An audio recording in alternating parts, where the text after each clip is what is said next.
That awareness of rhetorical context, that's always kind of my baseline, so I don't mean to be repetitive, but I just think that's so important because I really think that students often don't consider that writing has to be and should be different in various writing situations, and that your literary analysis is not going to be the same type of writing you do in your scientific report.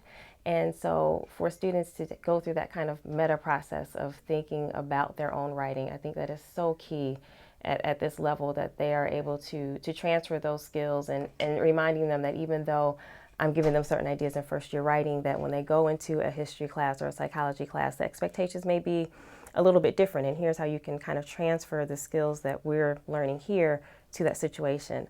I also think at this level, being able to think critically is really important. And of course, that's a key term that we all talk about heavily.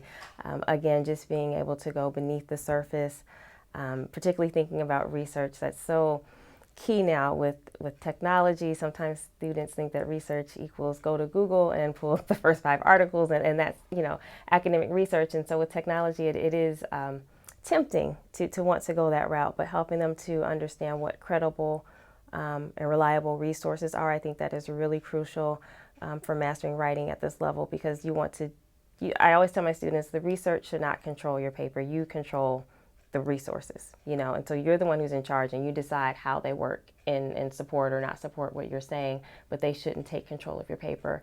And so I think for a lot of students coming from high school, sometimes that thought of research is, again, just pulling together someone else's ideas, but not thinking that they are in control of what that writing should be.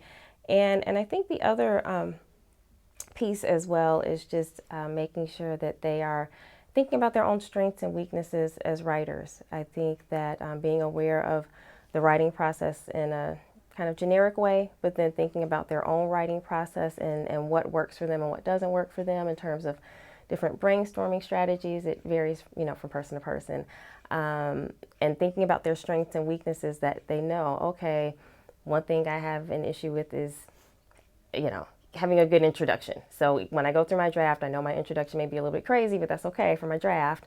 But when I come back and revise, I know that that's something I need to focus on. So having that awareness of their own writing process, I think, is really key here too.